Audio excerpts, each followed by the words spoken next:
내일 모레가 1년 중 가장 춥다는 소환입니다. 대한이 소환집에 가서 얼어 죽었다 하더니 오랜만에 동장군이 제 이름값을 합니다.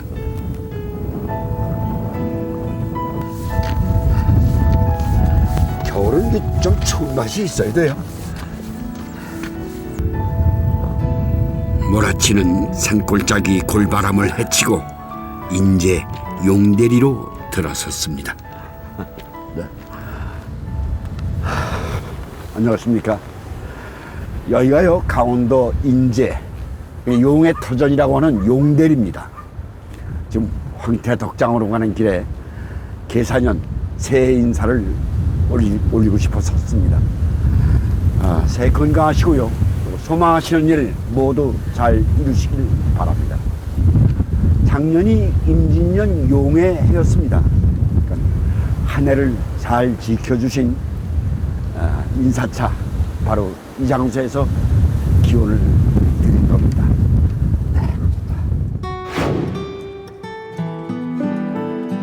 신년벽도부터 제가 이곳을 찾은 이유는 추우면 추울수록 더욱 맛이 든다는 음식을 취재하기 위해서입니다. 동장군이 기승을 부릴 때면 우리의 몸을 뜨끈하게 데워주는 고마운 생선. 네, 바로 명태입니다.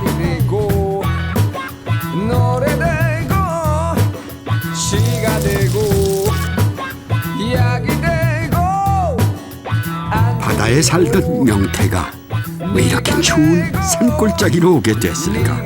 오늘 그 사연을 추적해 보겠습니다.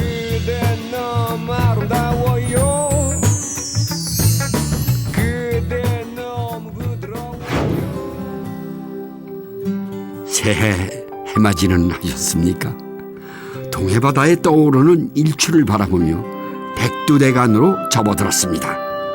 인제는 전체 면적의 약 90%가 산맥으로 둘러싸인 산촌의 고장입니다. 오죽하면 앞산 뒷산에 빨랫줄을 널고 산다는 우스갯소리가 생겼을까요? 산과 산 사이 골짜기에 위치하다 보니 유난히 일교차가 크고 눈이 많아 겨울 나기가 쉽지 않은 곳입니다. 산 아랫마을에서 눈 신발을 하나 얻어 신었습니다. 이게 처음에 신을 때는 뭐 별거 아니다 그랬는데 생각보다 괜찮습니다. 설피. 이 눈이 많이 오는 강원도에서는 이 설피가 겨울철에 아주 중요한 필수품이 되죠. 이 다니는 길이 하도 험해서 여기를 인제 가면 언제 오나 이런 한매칭 가라기 전에 내려오고도 합니다. 이 인제의 용대리, 그런데 이 바닷가에서 나는 이 명태가 왜 이런 깊은 산골짜기까지 올라오게 됐을까요? 거대한 풍차 날개가 마구 돌아갈 정도로 계곡을 파고드는 산풍이 아주 매섭습니다.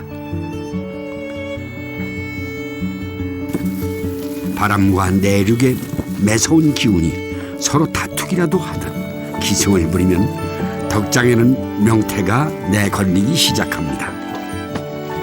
용대리에서 가장 오래된 최기철 씨의 덕장은 오늘부터 명태를 내걸기 시작했군요.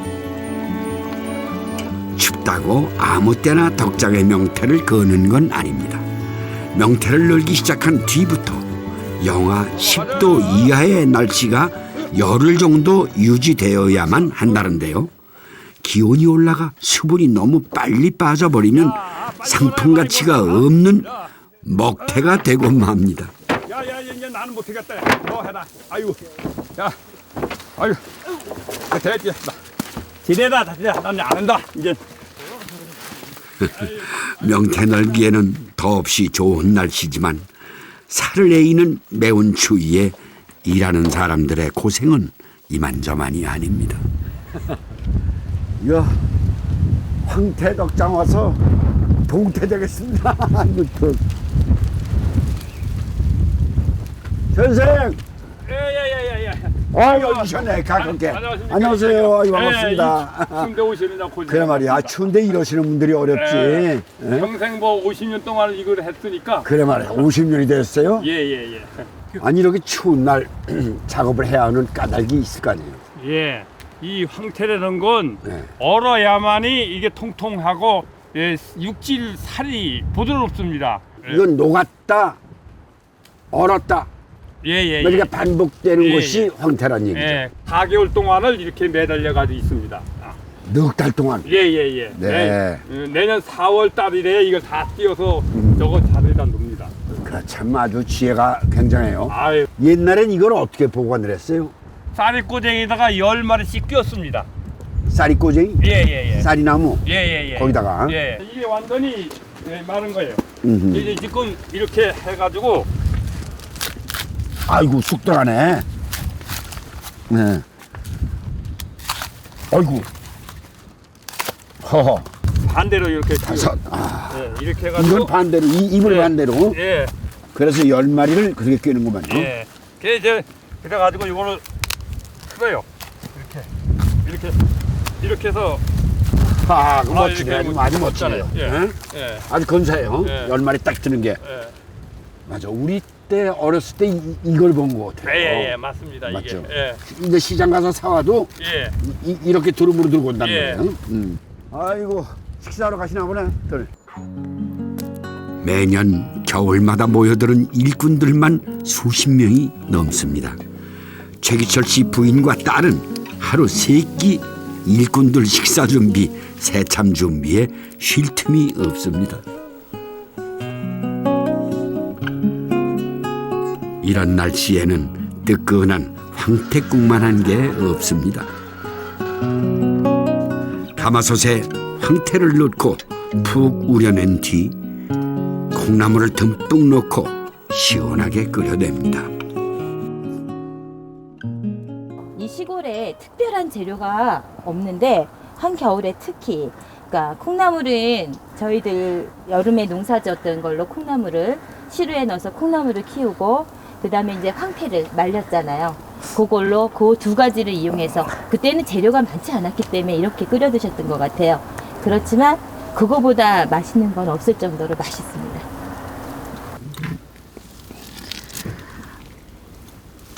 그리 오래 끓이지 않아도 황태에서는 사골 국물처럼 진하고 뽀얀 국물이 우러납니다. 맛있네.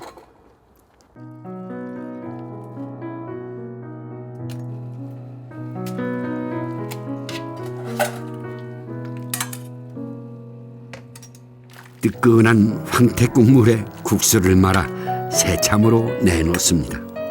한참 맛이 들어가는 김장김치를 곁들이고 고기 고명 대신 황태채를 올립니다.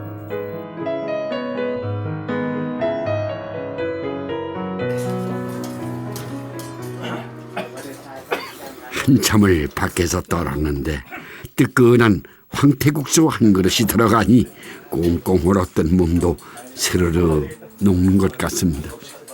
조금.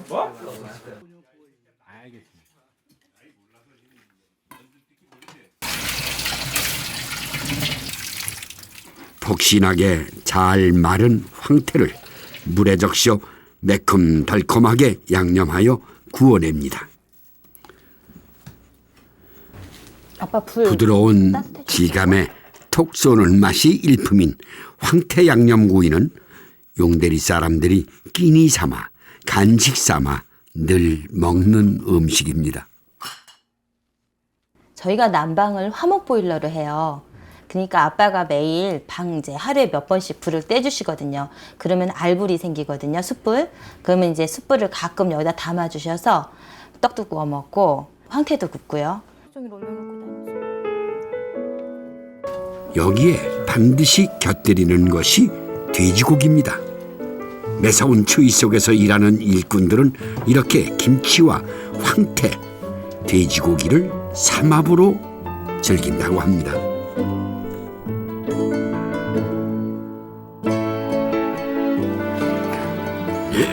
추운데 돌아다녔더니 저도 출출합니다. 네, 안녕하십니까. 이거 초대를 받았습니다. 덕장 일꾼들이 먹는 황태밥상 앞에 이걸 앉았습니다. 그러니까 구이에 예. 이제 국물 먼저 먹어봐야겠습니다. 이게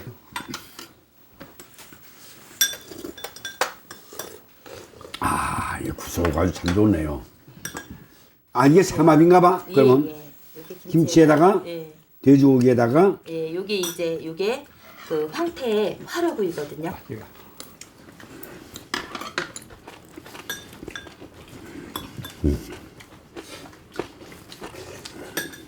처음에 2년 동안을 네. 경험이 없고 아무것도 몰라가지고 네. 꼴이라 그러나 뭐잘 저거 하는데 거기다 짊어지고 댕기다 보니까 이 소고기 무게가 더 나가더래요. 명태 무게보다. 글쎄. 그냥 한 2년 동안을 고생을 많이 했습니다. 그때는 보통 영하 30도씩 내려갈 때게 고무장갑도 없고 그냥 목장갑에 그냥 얼음이 막 줄줄줄 달리는 찌기 막 얼어가지고 네. 가마솥처럼 이렇게 불을 떼가면서네 뜨거운 물에다 이렇게 적시면서네 이렇게 해서 걸었습니다. 그 말하자면 저렇게 걸게 만드는 거 이것이 여기 수법이 아니라 김상용 씨 수법이라는 거예요. 한경도에서 했던 네, 한경도에서는 그 저기 노랑태라 그랬습니다.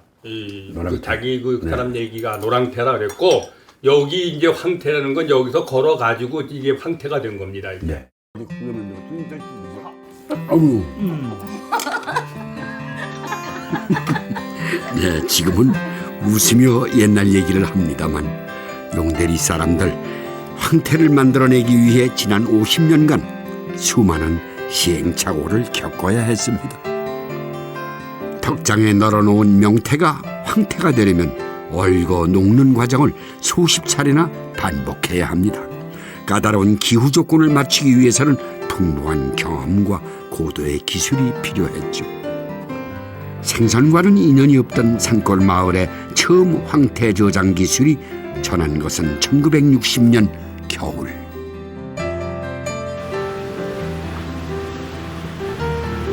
함경도 출신의 실향민들이었습니다. 그들은 왜 그 깊은 산골짜기까지 찾아가 황태 말리는 일에 매달렸던 것일까요? 또 어디서 그 기술을 배웠던 걸까요?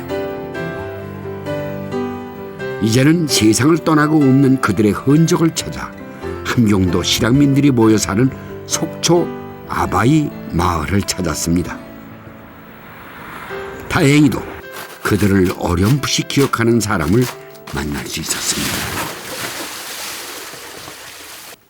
당시 아버지가 황태덕장을 했다는 이수근 씨는 함경도 바닷가 마을 신포 출신입니다. 그의 고향은 우리나라에서 명태가 가장 많이 나는 곳이었다고 합니다. 조금 덜 녹았지. 덜 녹았는데 이게 조금 더 녹으면 돼. 명태의 주산지였던 신포에는 다양한 명태 음식이 있었습니다. 박순옥 씨는 아직도 고향에서 해먹던 대로 겨울이면 명태 순대를 만드는데요. 생선의 몸통 자체가 순대의 피가 되는 참 기발한 음식입니다. 손질을 그렇게 하시는 거예요? 네. 요 속에 뼈를 빼야 그 속에다가 이제 순대 속을 여기다가 넣어서 고기에 양념이 배고 또 뼈도 또 먹을 수도 없으니까 뼈를 빼는 게 제일 힘들어. 왜서 그러냐면요. 이 살이 이제 뼈하고 붙어 있는 거를 이제 살살 손으로 만져가지고 이제 칼을 놓고 손을 빼가지고 뼈 빼기가 제일 힘들어요. 손도 이제 긁혀서 다치기도 하고. 그럼 어머니 어렸을 때도 이렇게 어머님이 이렇게 해주셨던 기억이 있어요? 그렇죠. 늘 이렇게 해줬죠. 겨울만 되면. 순대 속을 채우는 내용들은 정해진 것이 없습니다. 채소, 두부, 돼지고기 등 집집마다 형편대로 마련해 매콤하게 양념을 합니다. 손이 많이 가는 음식이라 어머니는 식구들이 많이 모이는 명절 무렵 이 명태 순대를 만들곤 하셨습니다. 명태 순대를 보니 고향에서도 이곳에 정착해서도 늘 명태 손질을 하셨던 부모님 생각이 나는군요. 나는 우리 친정아버지 생각을 제일 많이 해요. 사랑이 너무 많으셨던 분이었어요. 자식들 사랑 너무 많이. 딸들도 너무 아꼈고, 명태 걸면 이걸 겨울 되면 이 가운데를 뻗쳐야 돼. 대나무 꼬쟁이를. 그 많은 명태 그 아가미를 뻗치려고 그러면은 굉장히 시간이 오래 걸린다고. 근데 학교 갔다 와서 그걸 안 시켜, 우리 아버지는. 딸들 손이 시리다고. 그리고 엄마만 시켜. 엄마하고 당신만 하셔. 명태와의 인연은 어쩔 수 없는지 어느새 박순옥 씨도 부모님과 마찬가지로 평생 명태를 매만지며 살고 있습니다. 남편과의 인연도 명태로 맺어졌습니다. 다 했어, 이제. 끝났어.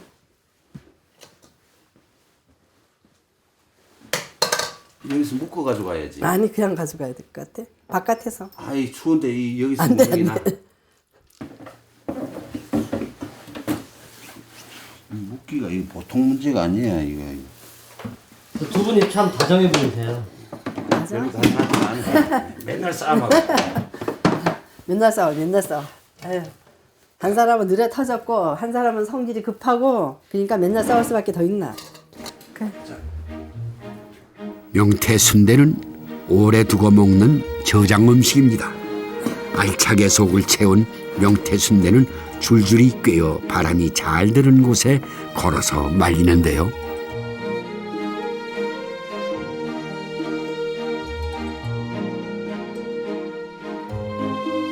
매서운 추위에 얼고 녹기를 반복하며 맛이 든다니 그 원리가 황태랑 비슷합니다.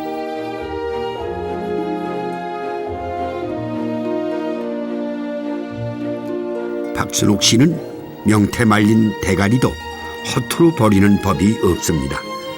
이걸 된장에 박아 넣습니다. 명태가 대가리 박는 거는 이 명태 대가리 눈 이런 데서 육수가 이게 된장에서 우러나요. 된장이 박혀져 있어요. 그래서 된장 맛이 구수하고 좋아요. 맛이 나요, 어떻든 간에. 그러니까 육수 맛 같이 나는 거. 멸치 다시를 내면 된장 끓일 때 맛있듯이 이거 명태를 박아가지고 된장을 끓이면 멸치가 없어도 그 맛이 나요. 어두일미라더니 명태 대가리가 천연 조미료 역할을 합니다. 워낙 명태를 많이 다뤄서 그런가 명태 박사가 되었습니다. 속 창자까지 모르는 것이 없습니다. 명태는 하나도 버릴 게 없어요. 명태 속을 이렇게 하면 알은 명란이 나오고 내장은 창란, 그리고 명태는 덜어서 말리든지 명태 식혜도 담고. 명태 내장은 부위별로 맛도 쓰임새도 참 다양합니다. 톡톡 터지는 식감이 그만인 명태알. 곤지는 찌개에 넣으면 좋고요. 창란은 꼬들꼬들한 식감이 특징이죠. 명태애라고 부르는 간은 옛날부터 시력을 좋게 하는 영양제로 애용됐다고 하는데요. 함경도 사람들은 명태국을 끓일 때 이 명태애를 꼭 넣어 먹는다고 합니다. 먼저 명태의 간을 삶아서 건져내고 그 국물에 명태 토막을 넣고 소금 간만 해 맑게 끓여냅니다.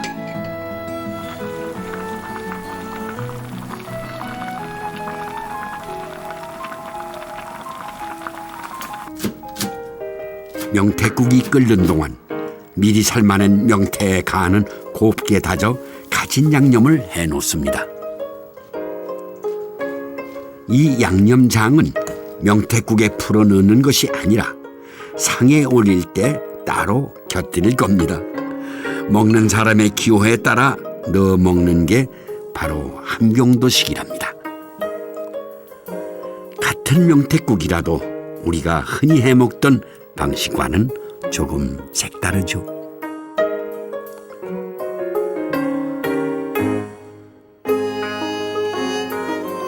며칠 동안 꾸둑하게 말린 명태 순대는 곶감 빼먹듯 하나씩 빼내 구워 먹거나 쪄 먹습니다. 잘 익은 명태 순대는 담백한 생선 맛과 시큼하면서도 매콤한 속맛이 독특한 조화를 이룹니다.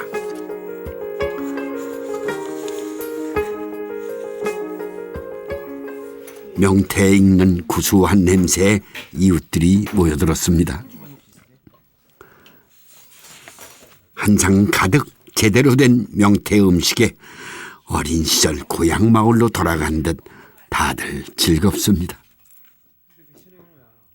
이웃들은 모두 산더미처럼 명태가 쌓였던 함경도 바닷가 마을 출신들입니다. 오랜만에 맛보는 고향 음식이 반갑기도 하지만 한편으로는 늘 가슴 시린 그리움이 자리합니다. 이거 내가 하느라고 도와줘서 이거 하나 드리는 거예요. 드셔보시죠. 너무 많다 이거. 아이 그래도 드셔. 맛있으니까. 12월 24일 날에 우리가 수송선 타고 고제도 갔지요. 고향에서는 그냥 바닷가에 명태를 널어놓기만 해도 속살이 노란 황태가 됐습니다. 하지만 왠지 이곳에서는 고향에서 먹던 그 맛이 나질 않습니다.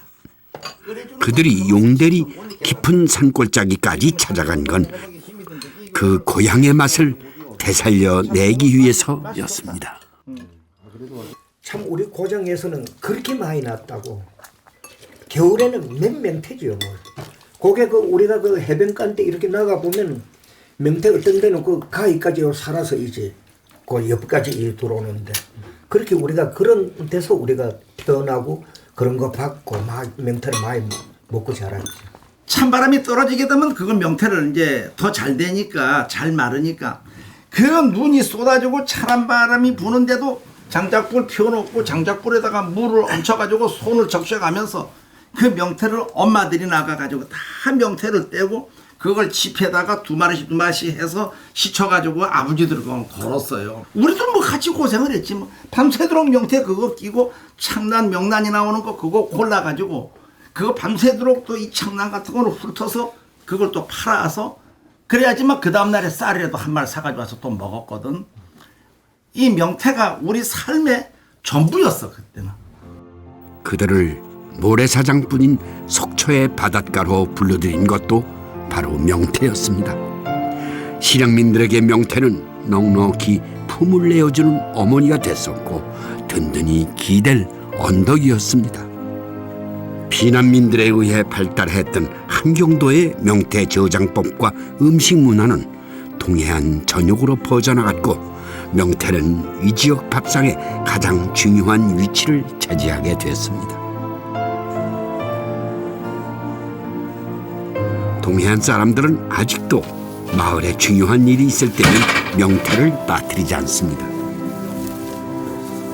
고성에 있는 왕곡마을은 요즘 이영 엮기가 한창입니다.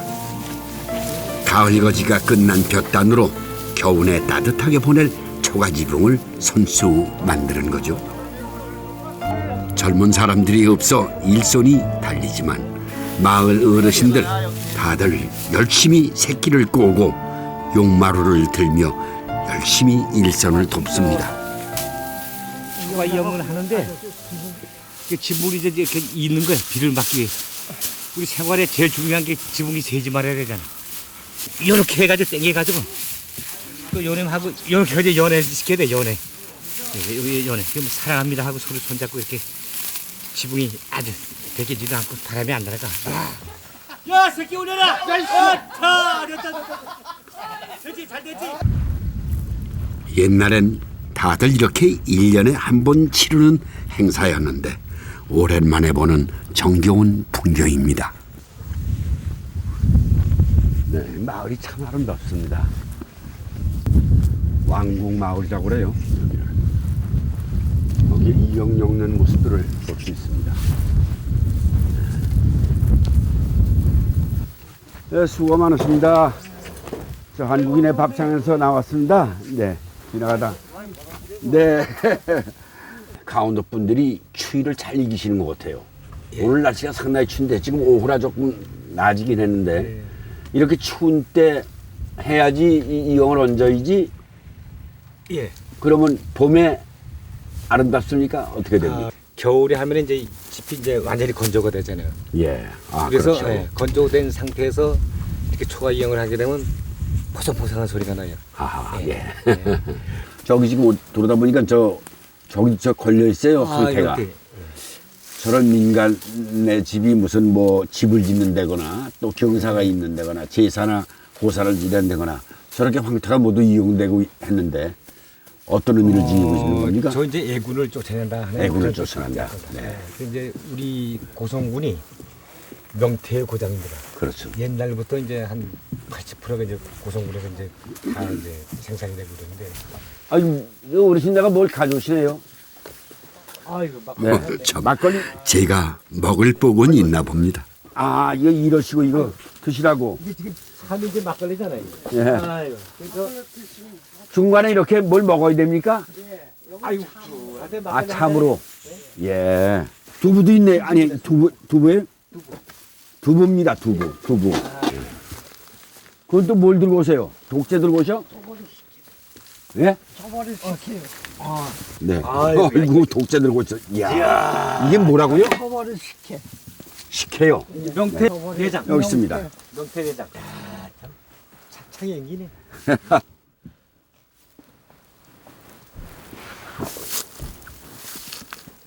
이야, 싸우니 아주. 이게 내 내장이죠, 그죠?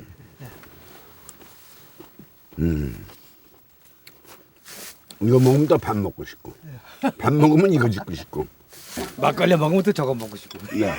이게 서울에서 이제 우리 한국인 밥상 왔다고 더불 한 잔씩 먹고 와라 그러신 거죠? 네, 고맙습니다. 시원하네. 아주. 네. 집을 다 해서. 우리 시청자 여러분들하고 같이 먹는 기분으로 지금 한 잔 들었습니다. 고맙습니다. 집을 뭐 해서 만날 근심이 되면은 네. 하니까는 시원하네. 마음이 시원. 좋았어. 그렇죠. 새해를 여는 그런 기쁨이 있으시겠어요. 네. 서거리 식혜 맛의 여운이 길게 남습니다. 이 마을 사람들이 겨울이면 밥상에 빼놓지 않고 올린다는 이 음식, 이름도 좀 생소한데요. 어떤 음식일까요? 서거리 식혜를 만들 때는 다른 식혜보다 찰밥을 더 많이 넣어야 한답니다. 재료를 잘 삭혀주는 역할을 하기 때문이죠. 서거리 이제 이걸 넣으면은 지금 이 찹쌀을 넣으면은 반들반들하고 이게 서거리가 이제 부드러워 먹기가 이은해. 다른 집에서는 엿기름 가루를 씁니다만 김명자 씨는 여기 감주를 넣어 감칠맛을 더합니다. 야, 어머 그 서거리 가져와. 주 재료인 서거리는 명태 머리 부분에서 떼어낸 아가미를 말합니다. 도저히 먹을 수 없을 것 같은 꺼끌꺼끌한 이 아가미를 어떻게 식재료로 쓸 생각을 했을까요?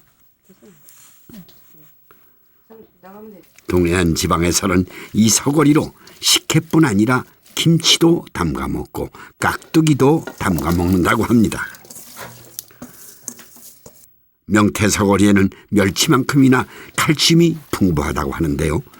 참 한국인의 밥상을 하다 보면 음식에 담겨있는 우리 어머니들의 지혜와 알뜰함에 놀라는 적이 한두 번이 아닙니다. 어머니 어렸을 때도 이런 음식이 있었던 건가요? 그럼요. 우리 어려서도 어머니들 우리 친정엄마랑 이거 해줘서 다 먹었지. 그러니까 이걸 지금도 내가 배워가지고 그대로 하지 엄마 하던 대로. 일로 단지 가져와 이거 좀 맛 좀 봐. 처음엔 생소하지만 한번 딱 될것 맛들이기 같은데. 시작하면 헤어날 수 없는 어때요? 맛입니다. 딱 됐죠? 맛있어요. 네. 아유 푸짐하게 맛있네.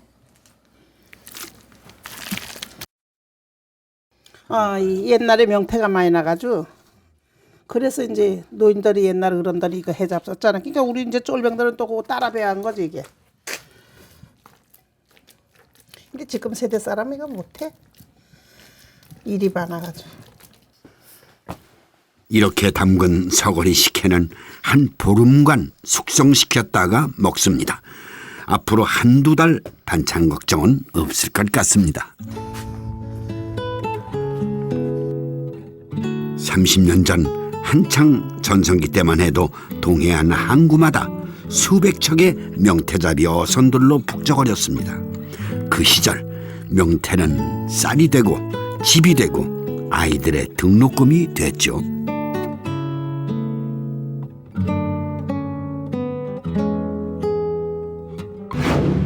하지만 그 바다의 명태들은 아예 자취를 감춰버렸습니다. 이제 바닷가 마을엔 몇 년째 소식 없는 명태 전단지만 붙어 있습니다. 여기가 아바이 마을 갯배 타는 지역입니다. 아, 좀 변모가 있네요. 이렇게 저 사진 전시대 놓고 동해안 살아있는 명태를 찾습니다. 이 동해안에 명태가 없어서 아마 이런 현상까지 온 것 같습니다. 최고 10배까지 보상이 됩니다. 어떻게 우리 동해안에 이 명태가 전부 저쪽으로 천지역으로 올라갔을까요? 발길에 채일 만큼 많았다던 명태들은 다 어디로 갔을까요? 10년 전만 해도 겨울이면 오츠쿠나 베링해에 살던 명태들이 알을 낳으러 경북 울진과 영도까지 내려왔었습니다. 하지만 이제는 북한의 원산만 앞바다까지만 내려와 머물다 다시 먼 곳으로 돌아가고 있다고 합니다. 1980년도에 한 15,700톤까지 잡히다가 지금은 거의 1년에 1톤, 2톤 정도 잡히는 그런 물고기가 되었는데, 대표적인 냉수성 어류이기 때문에 수온이 상승했다든지 아니면 과거에 너무 과도하게 많이 잡아냈기 때문에 지금은 그 중심 어장이 점점 북쪽으로 이동해 버렸고, 간혹 가다가 우리나라에는 손님처럼 몇 번씩 이제 오는 그런 고기가 되어 버렸습니다. 부산 원양어선에서 냉동된 명태들이 쏟아져 나옵니다. 지금 우리가 먹는 명태의 90%는 이렇게 러시아에서 수입된 것입니다. 한 해 국내에서 소비되는 명태는 40만 톤에 달합니다. 국민 한 사람이 1년에 10마리 정도는 먹는 셈이죠. 수입된 명태의 대부분은 고성과 속초, 주문진의 활복장으로 거칩니다. 국내산 명태가 나지 않으니 대부분이 북어나 황태로 가공됩니다. 이러다가는 더 이상 생태국을 맛볼 수 없게 되는 건 아닐지요. 전에 이제 여기 지방 명태가 많이 났을 때는 뭐 어민들도 그렇고 서로 다 전부 다 좋고 여기서 이제 지방 것도 많이 먹고 그랬는데 지금은 전혀 없으니까 다 시장 의존하잖아요. 그게 많이 아쉽죠. 동해안에서 명태가 잡히지 않는데도 불구하고 명태가 여전히 국민 생선 자리를 지키고 있는 건 일찍부터 다양한 저장법이 발달했기 때문입니다.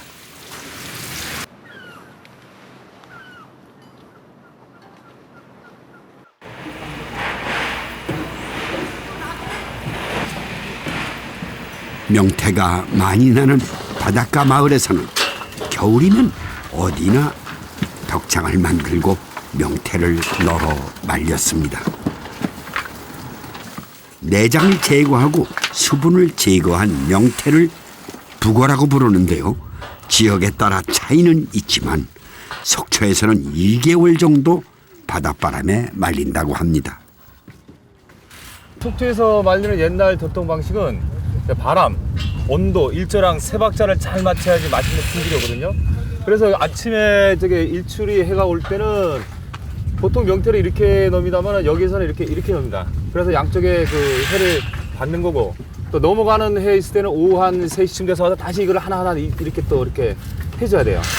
그래서 여기 뒷면에 안 받던 해를 또 뒷면 또 받아야 되고, 그래서 해가 골고루 받아야지 고기가 맛있습니다. 그렇다면 북어와 황태는 어떤 차이가 있을까? 북어는 황태에 비해 비교적 따뜻한 곳에서도 건조가 가능하고 원래 명태가 가지고 있는 수분만을 제거하기 때문에 흰빛을 띱니다. 반면 눈비를 맞은 황태는 노란빛이 납니다. 속살을 들여다보면 육질의 차이가 납니다만 북어는 조직이 치밀하고 단단하지만 수축과 이완을 반복하는 황태는 스펀지처럼 부드럽습니다. 바람에 바싹 말린 푸거, 녹았다 얼었다 하며 3개월간 말린 황태, 약간 덜 말린 코다리까지 출신이 같더라도 기후 조건이나 건조 기간에 따라 명태는 다양하게 변신을 합니다.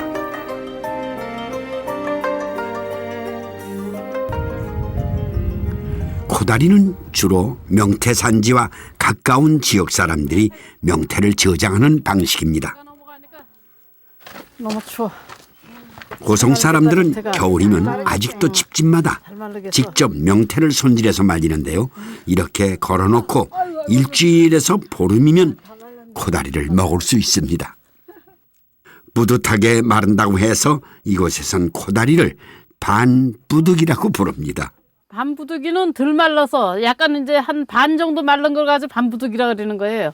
그걸로 보통 어떤 요리를 해요? 반부두기 가지고 그냥 구이도 해 먹고 쪄도 먹고 간장 넣고 볶아도 먹고. 이 마을 사람들은 푸거나 황태보다는 오히려 코다리를 좋아합니다. 특별한 기술도 필요 없이 누구나 집에서 간편하게 만들 수 있기 때문이죠. 이제 보관하기가 쉽잖아요. 겨울에 나는 거니까 그냥 바깥에다 널어만 놔도 장기간 보관이 되고 냉장고 이런 거 없을 때도. 변변한 장거리가 없던 시골 마을에서 손쉽게 만들어 먹을 수 있었던 코다리는 겨울철 유용한 양식이었습니다. 옛날에 구정이라 그러면 식구들이 많이 오잖아요. 그러면 식사들을 이게 구정에 먹는 음식 끝나고 나면 뒤에 이제 뭐 이렇게 밑반찬 같은 거 그럴 때는 이제 이거를 많이 사용을 하면 이걸 오래 해놔도요. 오래 놔둬도 그렇게 맛이 변하지 않기 때문에 이걸 많이 먹고 그랬었어요. 저희는. 코다리는 다른 명태 음식에는 느낄 수 없는 쫄깃한 식감과 담백한 명태쌀 맛이 매력입니다. 또각또각 썰어낸 코다리를 프라이팬에 튀겨낸 뒤 달콤매콤한 양념으로 무쳐내면 겉은 바싹하고 속은 쫄깃한 맛이 납니다. 반찬뿐만 아니라 간식이나 술안주로도 좋아서 어른아이 할 것 없이 즐겨 먹는 음식이라는데요.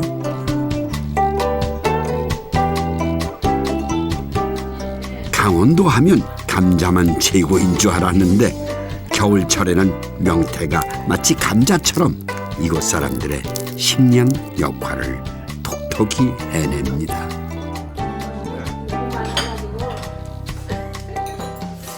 그 집집마다 명태를 쫙 널어놓은 걸 그걸 이제 훔쳐왔어. 훔쳐와가지고 며칠을 먹었는데 다 떨어지고 나니까 또 이제 가자 그러는 거야. 그래서 또 왔어. 간데 어느 집에 갔는데 빨랫줄에다 명태를 쫙 널어놓은 거야. 그때는 그게 도둑질이 아니었어. 설이었어. 설이. 명태, 황태, 노가리, 생태. 명태 서리를 해도 크게 혼나지 않았던 건 그만큼 이 고장의 명태가 흔했고 친숙한 생선이었기 때문입니다.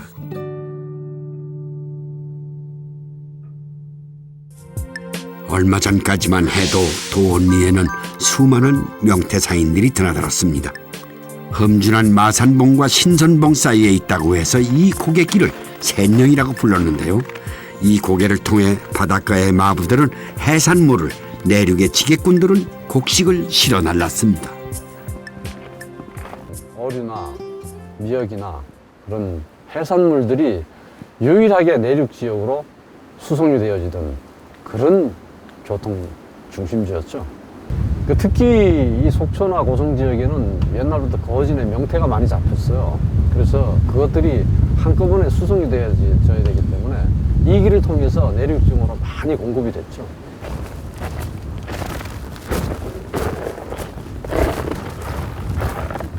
고지도에도 이 길은 뚜렷이 남아 있습니다.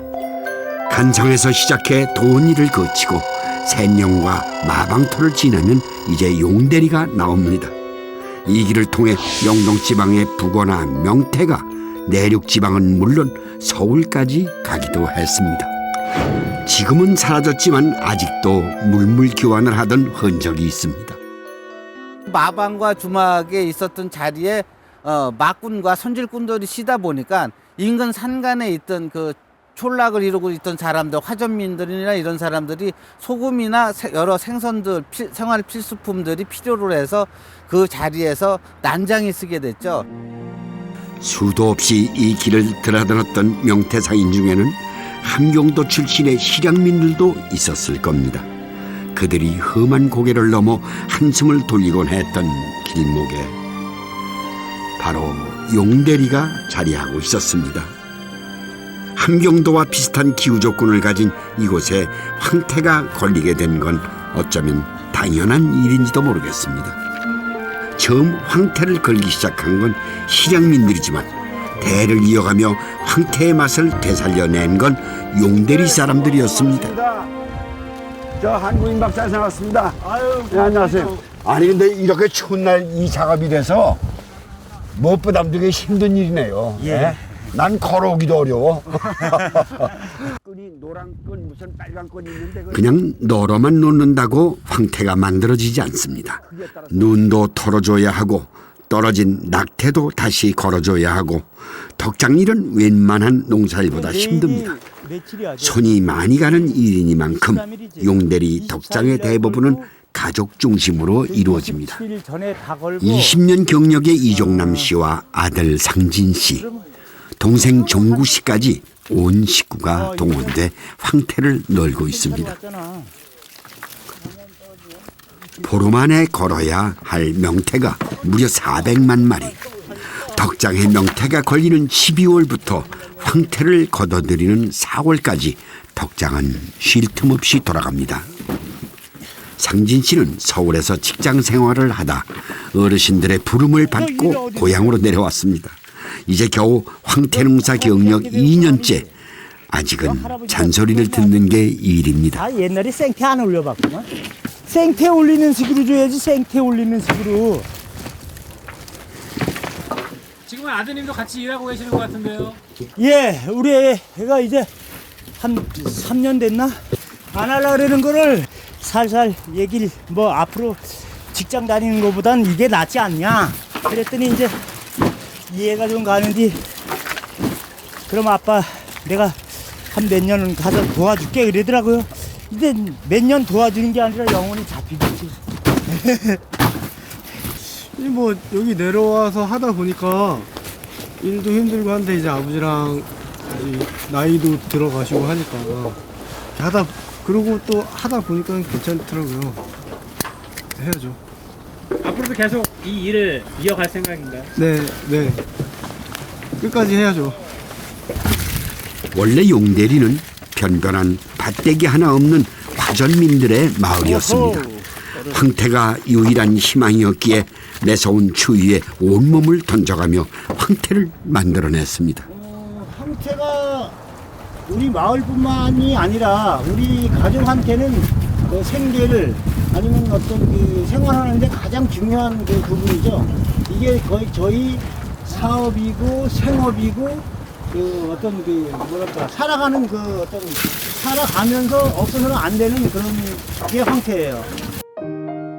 남들은 따뜻한 아랫목을 찾아드는 계절에 늘 칼바람을 맞고 살아야 했습니다. 고생스러웠던 지난 날이지만 황태가 있었기에 가난하던 마을은 손꼽히는 부자 마을이 됐습니다. 33번 이상 손이 가야 하는 황태. 두드리고 펴서 찢어내는 과정 하나하나까지 황태는 사람 손을 거치지 않고서는 밥상에 오를 수 없는 숙명을 타고났나 봅니다. 남자들 못지않게 아낙네들도 1년 내내 황태에 매달려 살아야 했습니다. 우리들은 여자들은 이제 이 코가 떨어지거든. 여기다가 저기 이제 나이론 끊기 갖고 또 걸고 뭐 아이고 고상한 얘기를 하면 다 할 수도 없어요. 네, 황태 손질하는 데는 달인이지만 어머니는 황태 요리를 며느리보다는 잘 모릅니다. 평생 황태를 널고 매만지며 살아왔지만 상품이 되는 좋은 황태는 모두 내다 파느라 정작 황태를 마음 놓고 드신 적이 없기 때문입니다. 며느리 조선옥 씨는 어머니가 좋아하시는 황태 묵은 김치찜을 저녁 밥상에 올릴 작정입니다. 황태를 통마리로 깔고 돼지고기도 넉넉히 넣습니다. 여기에 황태 육수를 붓습니다. 이 사골 국물 같은 거는 어떤 건가요? 네, 황태를 통마리를 푹 부어가지고 육수 만드는 거예요.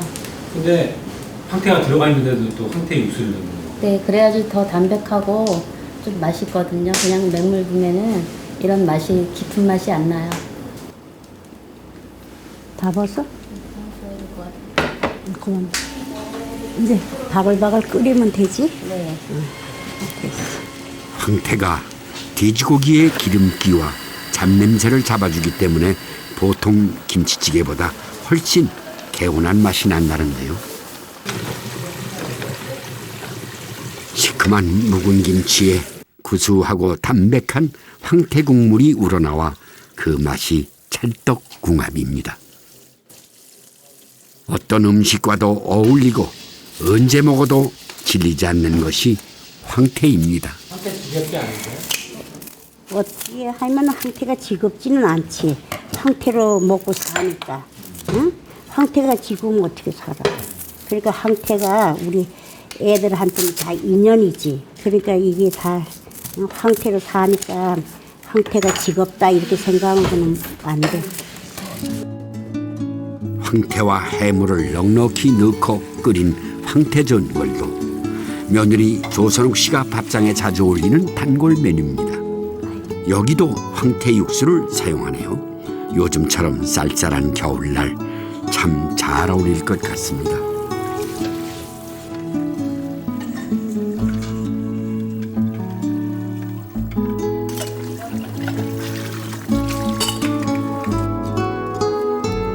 며느리의 화려한 요리에 비해 어머니의 황태 요리는 소박하다 못해 검소하기까지 합니다. 어머니는 아무도 먹지 않는 황태 껍질로 요리를 하십니다. 지림에 들쳐도 이렇게 똘똘 말리더라고요. 황태 껍질을 데쳐내 초장에 새콤하게 무쳐낸 황태 껍질 무침입니다.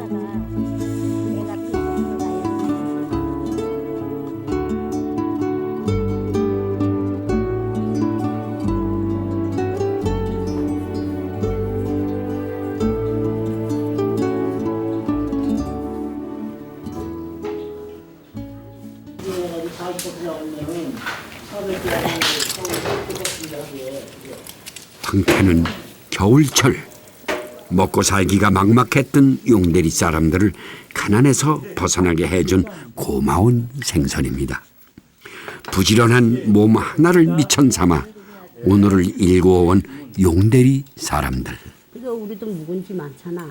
그들의 삶은 추운 겨울을 이겨낸 뒤 제대로 된 맛을 내는 황태를 닮아 있습니다.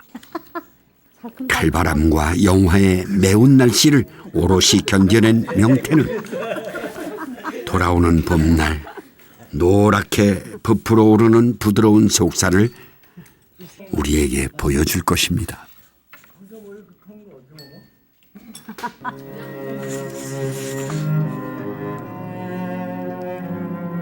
산처럼 명태가 쌓였던 바닷가 마을에서 굽이굽이 화전민들이 살던 깊은 산골에 이르기까지 명태는 팍팍한 삶에 짓눌린 서민들의 밥상을 풍성하게 해주었습니다.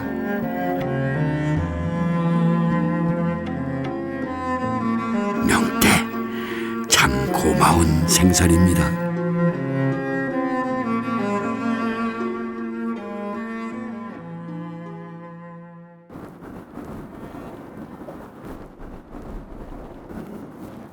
어떤 외롭고 가난한 시인이 밤늦게 시를 쓰다가 소주를 마실 때 그의 안주가 되어도 좋다. 그의 시가 되어도 좋다. 쫙쫙 찢어지며 내 몸이 없어질지라도 내 이름만은 남아있으리라. 명태, 명태라고 이 세상에 남아있으리라.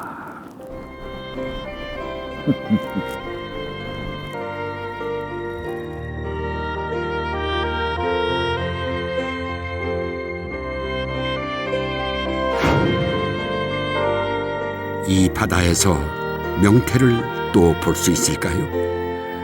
가슴 시린 고향 바다의 추억과 온몸으로 겨울을 이겨내던 명태가 우리 곁에 다시 돌아오기를 소망해 봅니다.